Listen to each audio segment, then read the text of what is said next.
Yo creo que a esa pregunta hay que decir dónde.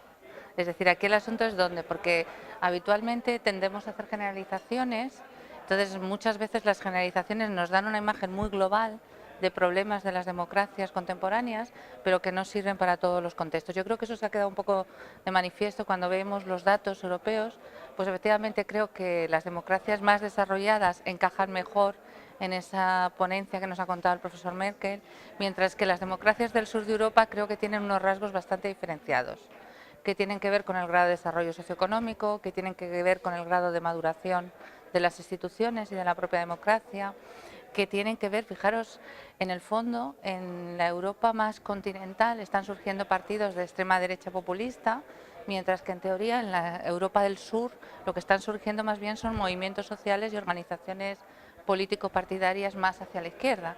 Es decir, que creo que depende. ¿Hay desafección? Si yo hablo como he hablado de España, pues en nuestro país sí la ha habido históricamente, pero quizás estamos en un cambio de proceso, porque ahora vemos que hay más gente interesada por la política, muchos jóvenes interesados por la política y por participar, nuevas estrategias, nuevos medios, nuevas formas de comunicaros, es decir, a través de las redes sociales, y todo eso es un cambio muy importante en la política.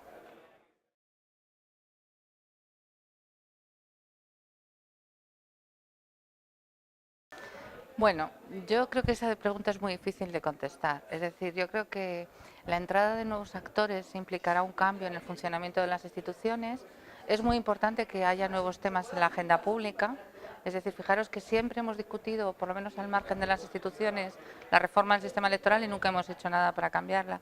Lógicamente, la aparición de partidos políticos más pequeños y con otra orientación ideológica yo creo que va a modificar al funcionamiento de algunas de estas instituciones. Ahora, que eso pueda significar un cambio brusco y que signifique una transformación del orden completamente, del orden político, social y económico, eso es muy difícil de prever con lo que tenemos. Porque si nos damos cuenta, lo que ha venido pasando es que aquellos actores que estaban en la plaza de la Puerta del Sol hace 2 años, en el fondo ahora están luchando y compitiendo para ganar elecciones y poder formar parte de esas instituciones para transformarlas, sin ninguna duda. Pero lo que se está produciendo es un proceso de inclusión, fundamentalmente, de inclusión política e inclusión social. A ver, yo creo que la democracia representativa tiene unas falencias que no son solamente de los años 70 en adelante. Es decir, porque realmente lo que primábamos eran mecanismos formales de representación.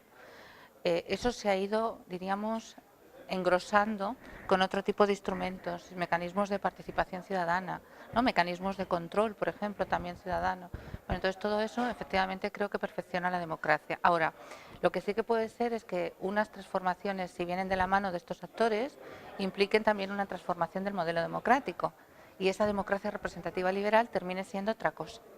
Entonces, lo que quiero decir con esto es que seguramente el continente, es decir, aquello que recoge todo esto, pueda seguir siendo más o menos lo mismo, pero el contenido va a ser muy distinto, sin ninguna duda.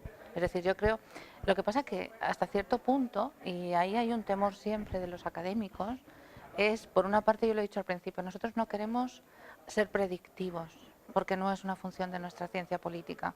Igual que, por ejemplo, los analistas económicos hacen prospecciones, ¿no?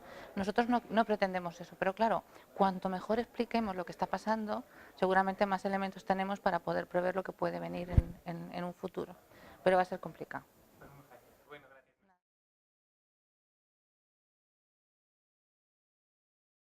Bueno, la problemática es global. Lo que pasa es que las explicaciones, les diría, son nacionales y locales. Es decir, retomemos un poco lo que planteaba el profesor Davén, es cierto. Es decir, la escala de la democracia ahora es mucho más compleja que antes. Porque antes lo que discutíamos nacionalmente estaba de alguna manera rodeado por nuestras preocupaciones del Estado-Nación. Ahora vuestras preocupaciones y las nuestras son mucho más globales. Es decir, además el contexto con más fuentes de información, con más redes, con más capacidad para buscar datos es muy diferente del que teníamos hace 30 años. O sea que eso implica un cambio en la democracia.